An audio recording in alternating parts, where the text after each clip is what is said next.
Okay, I will call to order the Wednesday, January 17th, 2024 virtual only meeting of the Oregon City Urban Renewal Commission. Call a roll, please. Commissioner Denise McGriff, Present.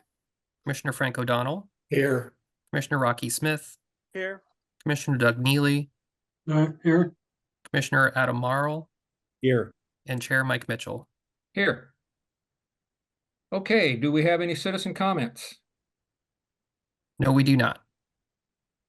All right, we'll move on right on to discussion item number 1, which is election of chair and vice chair for 2024. Mr. Conkle, do you have any introduction on that, or we just move right to asking for nominations? I think we'll just move right to asking for nominations, and Jacob will help kind of facilitate that. Okay, and I'll try to keep an eye out for either real or virtual hands going up. So at this time, we'll open You want us to nominations. use our virtual hands? I don't care either way. I can see all 6 of you, all 5 of you. So I will open nominations for the office of chair of Urban Renewal Commission for 2024. Well, if Mike Mitchell's available, he's done such a good job, I would renominate him if he cares to continue on. I would be happy to continue on. I'll second. All right, are there other nominations? Well, I was going to nominate Commissioner O'Donnell, but he beat me to the punch. You just keep that card handy and we'll be all right. All right, if there are no other nominations, we'll close the nominations. Jacob, if you go ahead with the Roll call. roll call, please. Sure. Commissioner Denise McGriff, Aye. Commissioner Frank O'Donnell, Aye. Commissioner Rocky Smith, Aye. Commissioner Doug Neely, Aye. Commissioner Adam Marl, Aye. and Chair Mike Mitchell. Aye. Motion passes. Okay, thank you. We'll move on to nominations for the office of vice chair. I nominate Commissioner Neely.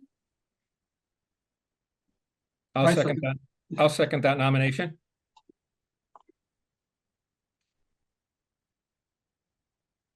Are there any other nominations? I'll call for the question. Okay, call for the vote, please.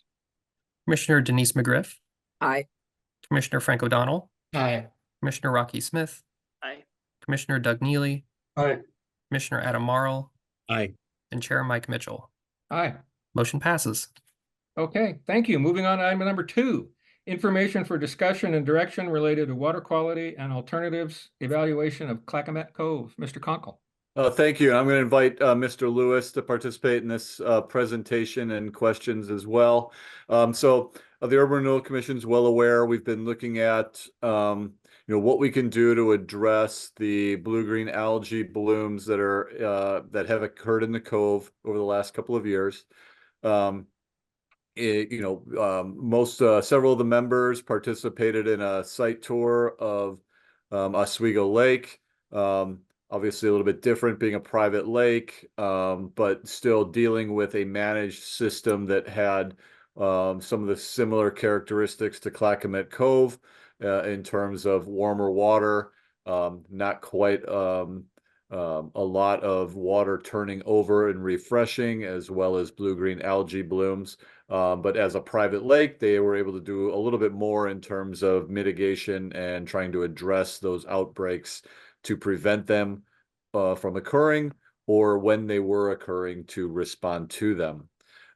Based on that meeting or that site visit and then a subsequent meeting, staff was asked to look at what could we do to get a better understanding of what is potentially causing the blue-green algae blooms in Clackamette Cove. I think we've realized that we have very limited to almost no good data as to what's happening seasonally, what's changing, what's potentially driving these blooms when they do happen. I worked with John, really took the lead on this. We ended up working with one of our on-call stormwater management companies, consultants that are on the city's on-call list, Brown and Caldwell, to really help us look at and put together a comprehensive scope that could step by step walk through and try to get the data to then come up with what the data drives as potential options for solutions. And so really it was putting together a scope. You have that scope before you tonight. We'd be happy to kind of explain it, talk about it, trying to create this work plan while still having the limitations of the ability to expend urban renewal funds with the charter limitation of, as we're interpreting it, any expenditure over 1 year needs to go a vote of the people, right? So we're trying to come up with this longer term scope, but breaking it up into sections to not exceed that 1 year component. So it is a little bit of another issue we're trying to deal with while we're trying to get a better understanding of what's there. I'll go ahead and turn this over to John to see if he had anything to add on the kind of the highlights of the scope. And then we'd be happy to answer any questions unless you have some right now for me.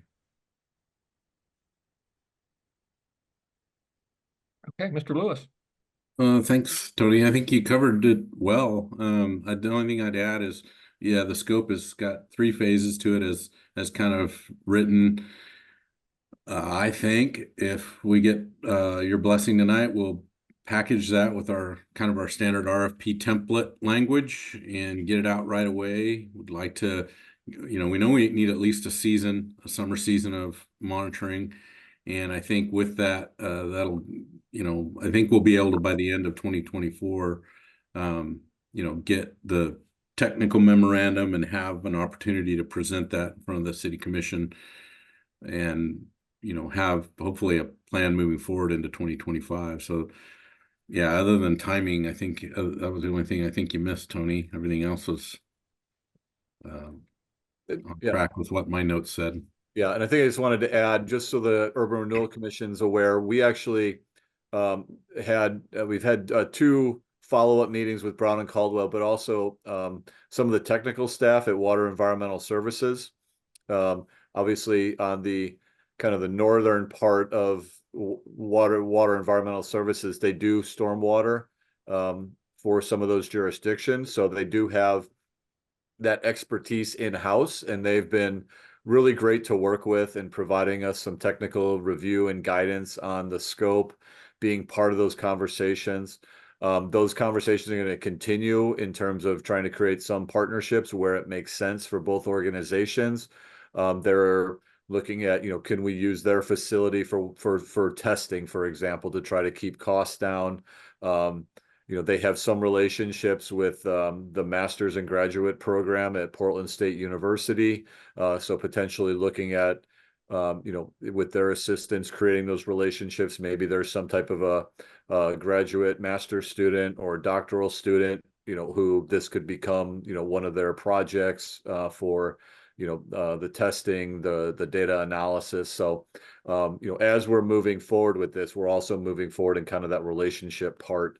And the one thing I have not done, haven't really reached out to, like, the Watershed Council. Commissioner Neely had kind of talked about that. I felt like we needed to get a little further along to kind of know what we were doing before we really tried to reach out and maybe create some partnerships and relationships here that could help with this monitoring and formulating what the response is based on the data that we get. And finally, sorry, one last thing.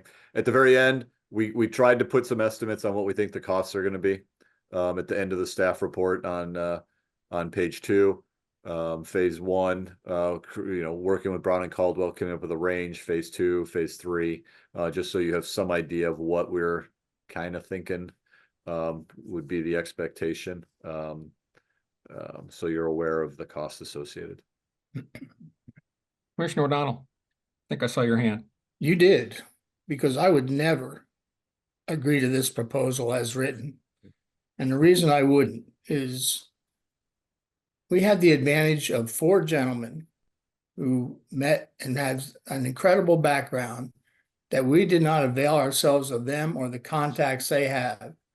A guy that was with the Corps of Engineers, an environmental consultant, the guy that took care of the dredging permit, extensive experience in fisheries and wildlife, a guy with a work history of DEQ, a private consultant himself in water law and water resources. Another member that we met with fish and wildlife, national marine fisheries, habitat restoration. First of all, I think the amount as proposed is obscene. And it's like did we forget what we already learned? I mean, we didn't meet again. We could have met and maybe gotten a quote from the gentleman at Lake Oswego, who's an expert in this and has done a really good job. I just look at it and we need to be more thorough in the solicitation of bids because we know that the problem's been defined. We know it's nitrates in the water. We know it's matters in the water. We know it's water temperature. We know it's circulation, and we didn't, and maybe we could have, what was that company we no longer do business with? Restore cap. Restore Cap. I mean, we have people that know these things and we let these people essentially define the scope of work, and it almost blew it out of proportion. We've got background knowledge. We have people that probably know people, and we did not avail ourselves of that to try it. I mean, when I see, what was it, 325,000? We have a defined problem. And I thought we should have availed ourselves of the knowledge of these other gentlemen and their contacts and searched for other solicitations, because this one is, I don't know, it looks like a bureaucratic approach to make something that's, maybe it's not small, but it keeps expanding it. And I think we can streamline it and with the knowledge we have and the gentlemen we know, and see if they can point us in the direction of other sources besides these folks, because this has taken a fairly defined problem and expanded it to the point where it becomes over a $300,000 endeavor. And I don't think that's necessary. That's why I think other quotes should be solicited with the input of these gentlemen who have worked in these fields for decades. And that's where I stand on it. So just to clarify, this is the scope of work that we would put out for bid. So we don't have any bids right now. This was a kind of using an owner's rep type of a process to come up with a scope from professionals. We'd be happy to run the proposed scope with the comments from the Urban Renewal Commission through those other folks. But if once the scope is identified, then we would put it out for bid to see who would actually bid on it. And I'm fine with that, but these people have defined the job the way they see it. I think it could be redefined by others who are more intimately acquainted with this type of thing, and maybe can point us in a more cost-effective, focused direction. And then we see which approach we want to take before we put it out for bid. But I read the thing and it just got bigger and bigger. And it's like, we have background knowledge. We have people that know people. I mean, sure, they can I say, if you want to let these guys from that first meeting, Jerry Herman, Richard Craven, John Borden, Doug DeHart, if you want to let them review it and see what they think, and maybe submit what they feel would be a cost-effective approach to a very focused problem, before we send out this proposal, I'd like to see if there's other approaches to it. And I'll leave it at that. Mayor McGriff? Yeah, I don't necessarily have any problem with the scope of work. What I was trying to understand in it was, what are we looking at for the timing? So, because I think that, well, let's just say that we had this all wrapped up and everything, and would they be starting in the winter time to give us some sort of a benchmark, and then take it into the summer and then back into the fall again, so that we have, I mean, one of the things I want to know is what's going on with it during multiple seasons.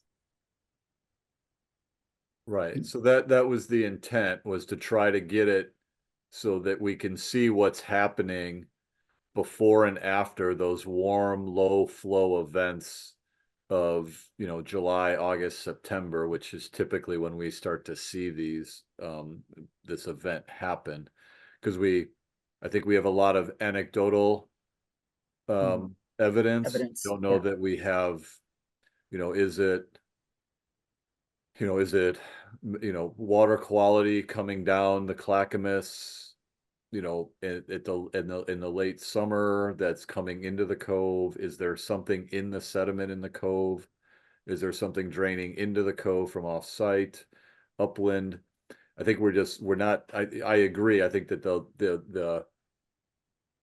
the reasons are probably, there's only so many reasons we're going to get a blue-green algae, right? The low turnover, the warm water, the composition of the water. But we're not, I don't think anybody can tell you exactly why it's happening. So I think we were trying to get to the why to help formulate a response to it. Okay, well, I guess, I don't disagree with what you said. I think it's very similar to the fact that we have a lot of observational data, but we don't have any, scientific data. We know people have been out and seen X, Y, or Z. It kind of reminds me of what happens when we're in hearings with traffic studies.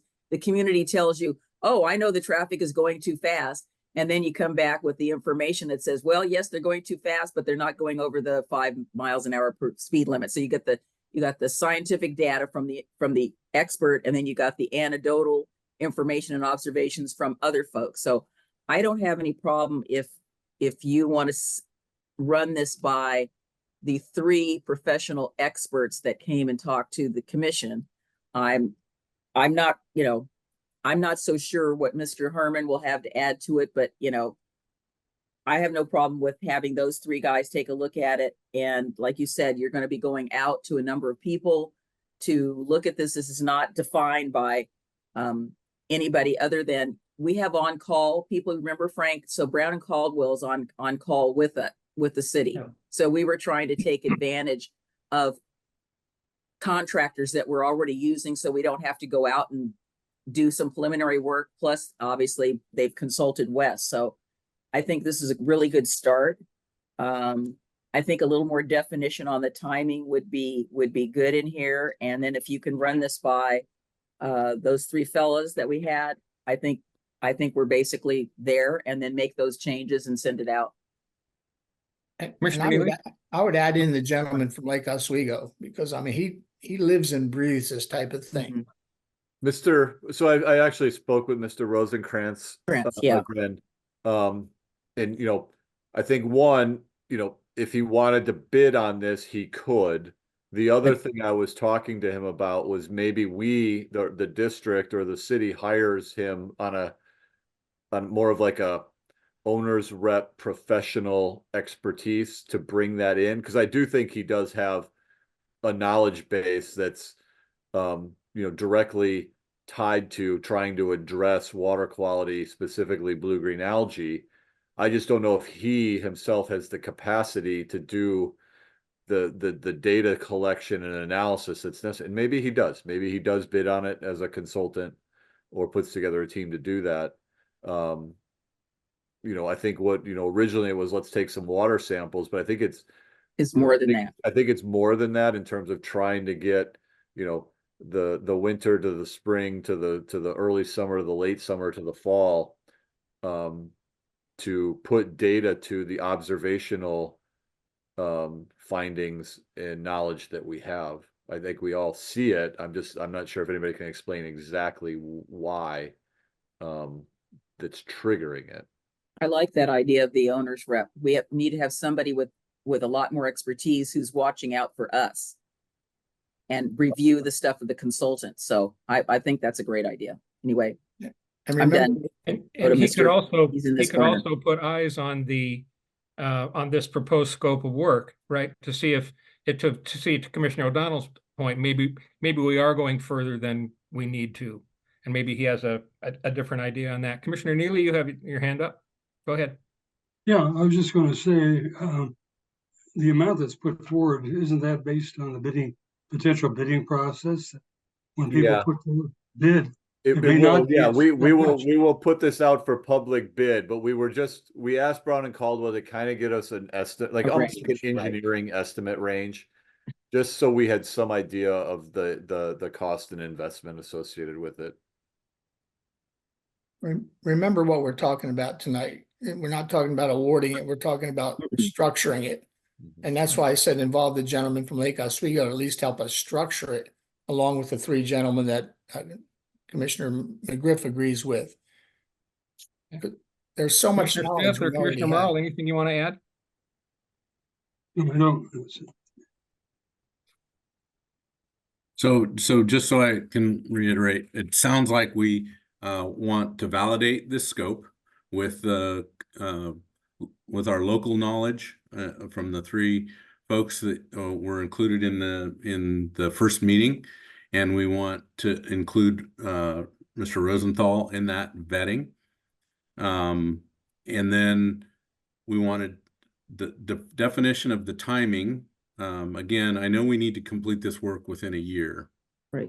That's what I'm understanding. And so that's going to include whenever we can issue a contract or get through the bid proposal process, bringing back to you those bids and that information. I hate to call them bids because these are consultant services, but they're, Right. bring back what we hear from that. We could go through a request for qualifications step where we ask them to submit their team and who's using it, and then ask them for a proposal, or we could just go straight to the request for qualifications and proposal where they'd submit a price on that. But again, back to the timing, I'm understanding we need, I will tell you, all of these experts will tell you the more data, the better. But we're trying to get this done within a year, and we're trying to get a full season's worth of data. And it may turn out that the recommendation is you may need more data, but we're hoping we get to a place where it's got a list of evaluation alternatives that get evaluated, not only for just constructability or effectiveness, but will the regulatory agencies approve them? So there's definitely a lot of work here that I think is going to be something that we're going to need a small team to look at. And I love this idea of involving a college student body in a project if the timeline works. The timeline may not work well for this phase of the project. So what I'm hearing is, do you want this to come back again before we issue it, or is it just concern that we're not reaching out to those folks? So once we do that, get buy-in, we can package it and advertise it for proposals. Commissioner O'Donnell. I think we plainly stated that we value the opinion of at least three of those initial meeting participants, plus the gentleman from Lake Oswego, in helping us formulate a focused approach to this. And as far as the stating qualifications can be, and I saw Commissioner McGriff raise their hand, they can occur concurrently with the submittal of a bid when that happens. There's no sense making that a longer process than it needs to be. And but I think we need the input of these, and these gentlemen were vetted and they stated their qualifications, and they're in that report to this day. And these are people that are used to dealing with the very bureaucracies that control these types of situations, and they're known, so their opinion has value. So I say solicit them, see what proposal is formulated, bring it back, let's get approval on it, whatever it may be, and move on in a one-step approach, which is you state your qualifications and your proposal at the same time. And as far as timing, you're right. I mean, we'd like it to be throughout the seasons. I mean, it's now January. It would be nice to start end of March or even April, because then you get your spring flow and you start watching your water temperature change, and you watch that contribution and you look at your runoff. I mean, it's a valid project, but we could do a good job on it. We just need to structure it at first so we know what we're shooting for and focus on that. Commissioner Neely, did you have something else? Yes, I do. Okay. Couple things. Not to be negative, but what happens if we have a cool summer and we don't even see an algae bloom? Then we know what we know. That's part. I think that part of this discussion is hopefully that data collection becomes more routine than what what we have not done in the past. Because I do agree, we're going to get those fluctuations of years and flows and temperatures. You know, I mean, essentially, we're starting a process here that I think is gonna, you know, if there's a commitment to it, you know, is gonna be a longer term type of of a program until unless we truly get it under control and identify it and know exactly what it is. So I guess that'd be my response. You know, Doug, one set of data is only so good, right? Go ahead, Doug. Yeah, I was going to say that you mentioned the watershed council I'm working with. That's not the watershed council you ought to be working with. That's the Clackamette Basin Watershed Council. John Boardman's a member of that board. That's right. And I would probably bring in the executive director into some of the general discussions of how he might be involved. That'd be Yeah, great. John Borden wrote the three basins rule. I mean, he's the Yeah, author, I he's one of the understand. authors of it. And remember, and Doug's point is valid. What if we have a cool summer, which is doubtful, but it could. But remember this algae exists at different levels. It's not only on the surface. When you sample at different elevations. Depths. You may have Depths. it at the bottom. Okay, so I think I'm hearing we have a consensus to pass this proposed scope of work on to those three gentlemen and the gentleman from Lake Oswego for their comments or suggestions, then bring that back to us as soon as possible, and then do the RFQ and RFP process at the same time. Is that the consensus? And Mr. Conkle, do we need a motion to that effect? Or Commissioner O'Donnell, go ahead. And I would modify that statement, Chair, to just include that if they want to write a specific proposal as to how they see it, they may agree with what's been put forward already, but they may have an entirely different approach. And if so, they shouldn't be limited to just evaluating the one submitted. They may want to submit an alternate approach they think is more effective. And I would encourage that. That makes sense. Okay, Mr. Conkle, do we need a motion to that effect, or do you think you have your marching orders? I feel if you're comfortable, I'm comfortable. You were you were very clear in the three things, so. Okay, and I think I speak for all of us. We want to keep this moving. Amen. Okay. there's John, nothing you good? else? Yep, John, I'm good. I'm Mr. good. Lewis, you set? Yep. Okay. All right. We'll move on to item number 3, financial report for the fiscal year ended June 30, 2023. And that I assume is Mr. Conkle and Mr. Zook. There he is. yeah, thank you. I'll go ahead and turn this over to our finance director to provide the update. Good evening, commissioners and Commissioner. Whatever. Yeah, sorry, I was wanting to congratulate you for being reelected to the chair. That's all I'm trying to say. So, hey, I wanted to present to you, as we did last 2 weeks ago, the financial reports for the fiscal year ending June 30, 2023 for the Urban Renewal Agency. And this is the annual financial report. It's presented in your packet as well. And again, we had the same firm, Aldrich and Company, do the audit, and their opinion, as stated in the staff report, was an unmodified or clean opinion, which means that everything was presented fairly. There is a 3-page management discussion and analysis on pages 4 through 6, which are meant to be sort of the Reader's Digest version. I will state just some of the highlights. Basically, the position of the Urban Renewal Agency without considering capital assets is about 9.3 million of cash on hand, and that represents about 3 past years of tax revenue. Keep in mind that the budget coming forward, when I come back to you in a year, that the budget committee and Urban Renewal Commission agreed to not levy taxes in this upcoming fiscal year. So 9.3 million is about what you're going to have to work with moving forward until such time as you decide to levy taxes again. Get additional revenue from rentals and interest income, investment income. And our expenses are just a minor amount to the city for management and for legal expenses. So with that, I guess I will wrap up my staff report and entertain any questions.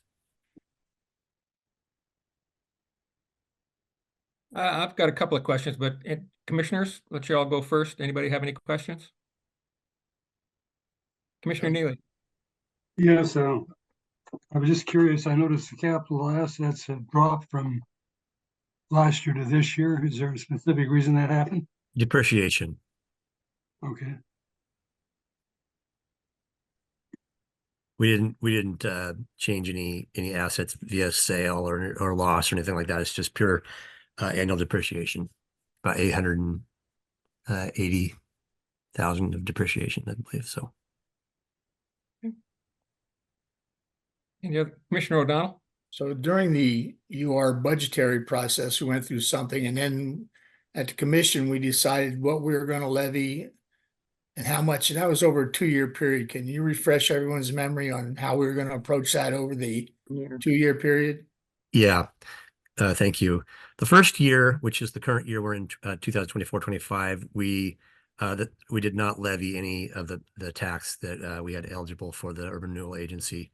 In the second year, the motion and the resolution indicated that the Urban Renewal Agency would levy 25% of its maximum value that it could levy. So we do anticipate getting in the upcoming the future biennium or future fiscal year, we'll get about 3/4 or about 1/4 of $3 million, depending on how the assessed value comes in. So. Thank you. Yeah. Commissioners, anything else? Okay, I just got a couple of just curiosity questions. Sure. In their report, it's page 5 of their report. It's page 11 of the PDF that you sent, but on page 5, on the statement of activities, interest income in 2022 is a negative $30,000. How do you have negative interest?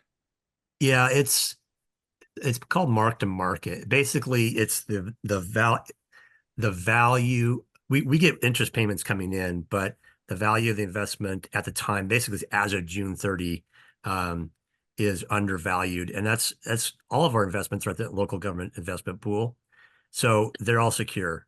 It's just a bookkeeping entry as of June 30 as to the investment value in the stock market. So basically, it's not like we've sold at a loss or we gave any money back.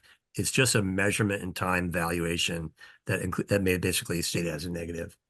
It's an awkward. I mean, we don't like it, but it's on June 29th it could be entirely different. So it's a mark in time measurement of the market value.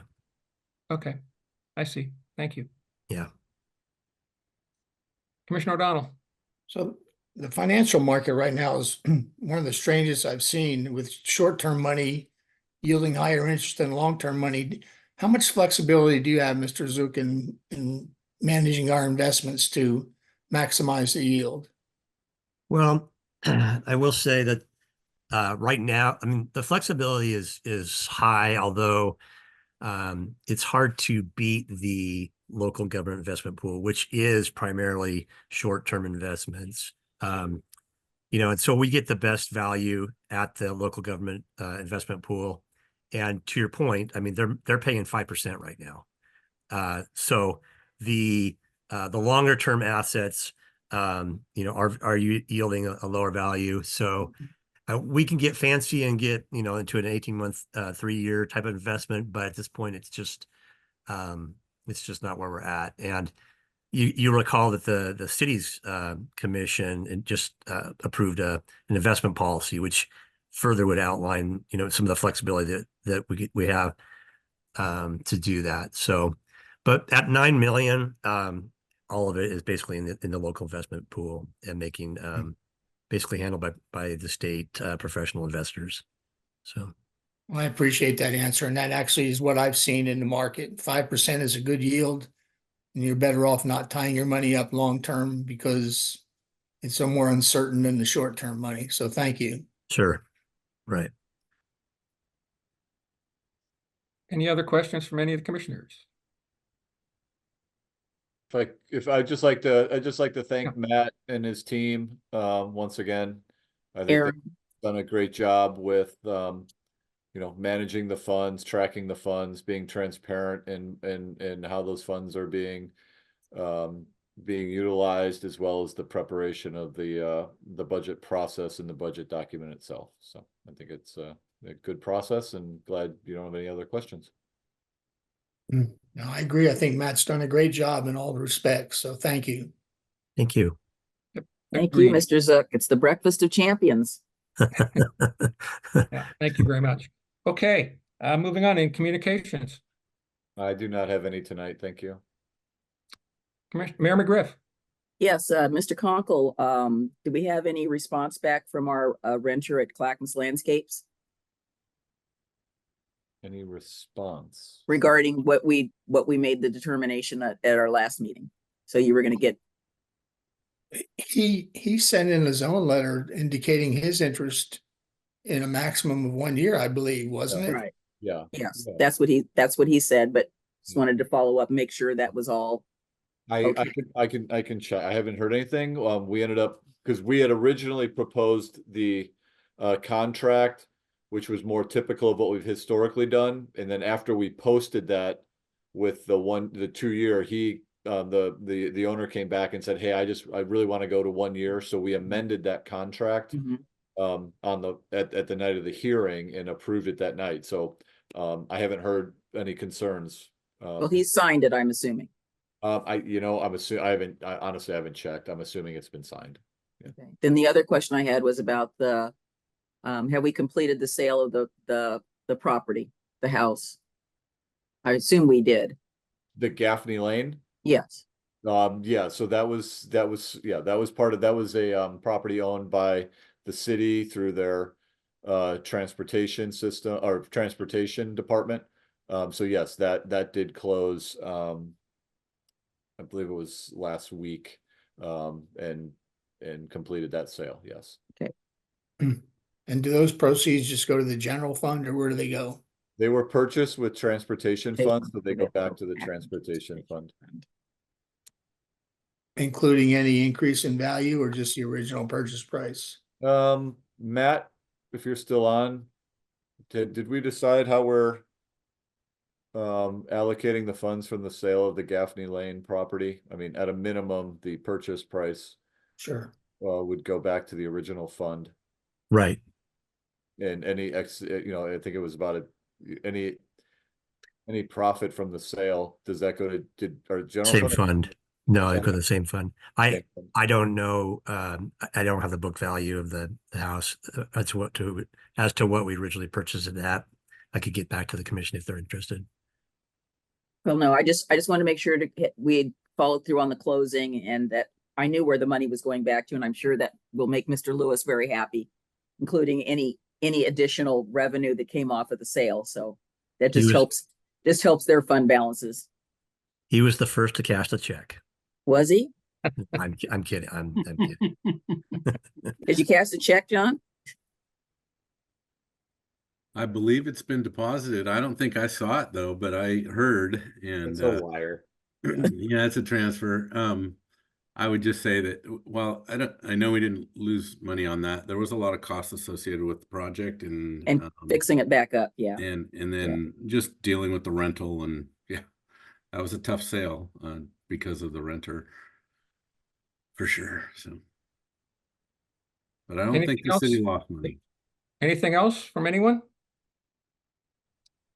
Okay, then we're adjourned and we'll see you at 7 o'clock.